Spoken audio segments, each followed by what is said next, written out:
有关于就是我们医疗做停机坪啊。可是问题是我们好像很多医院都还没有停机坪，所以我不晓得是不是要为了吴怡农先生，那么我们这些医院他们要重新去找个空间来做停机坪哈。那另外就是在整个的现在松基迁移里面，大家也看到陆陆续续啊，包含比如民进党的立委啊，就是他们离岛的立委啊，提出了不同的看法。那我昨天也注意到交通部长也被询问，提出了相关的看法。我昨天也在脸书上有提到，因为我仔细看了这个王国材他的说法之后，那我觉得他提出来的很多疑虑，就是我提出来的疑虑啊。所以我不晓得吴怡农先生会不会也认为王国材是我的发言人。所以我觉得这件事情，在这次经过大家各方讨论是蛮好的，所以也就知道为什么有些部分，它一直推动很困难或者窒碍难行。那么未来有什么样的办法可以去解决？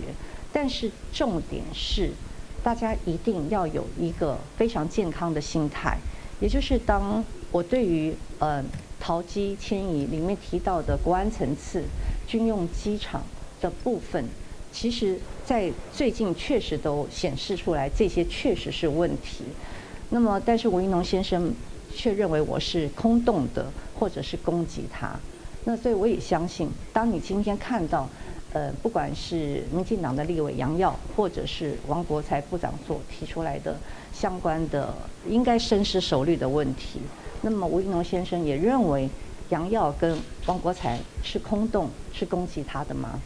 吴怡农昨天在广播节目上的时候是有讲说，专访中他说，如果他进入国会，不会在央视讲出贬低国格的言论来酸你，你怎么看？我知道，就是包含吴怡农先生还有侧翼一直用这个央视的事情在攻击我。那么我过去已经提过了，就是如果现在攻击我只有这样的老梗的，还有这样的一个继续抗中保台，那么无助于我们这一次所有公共政策的讨论。刚刚还有呛他说让你绕跑未遂。我想，我们两个是竞争对手，因为我们都会希望，能够胜选啊。那么他这一点的说法，我没有什么评论，但是我最后还是会努力的去赢得胜选。吴怡农在节目上也酸你说你是资深议员，但是提的政见没有可行方案，似乎还没有准备好要当立委。我的这个过去在议员的过程里面，不管是对公共政策或者是议题，其实我相信很多选民一定会给我一个公平的评价。议员，我想跟你请问一下，昨天吴怡农说要延长兵役，还宣布要组成国土防卫部队，你怎么看？延长兵役的问题，我一直讲，它不应该成为一个选举的操作啊。那兵役的延长，事实上过去谈了非常久，但是推出的时间可以看得出来，现在政府充满了选举的操作。那么本来想混过这次的县市长选举，那所以当国防部长说要在年底之前公告，可是呢，府方又说要在研议中，所以这些时间的推出是不是只是充满了一些选举的考量啊？一个兵役制度，如果都是政治跟选举的考量，我想这一点是绝对不够透明化的。那第二点，我刚才也讲，兵役延长过去谈了很多，它也不是不可以做，但是以现在的状况，我觉得政府他应该面对，当现在邱国正他说他从军30年对不起，从军40年，现在是台湾最危险的时候。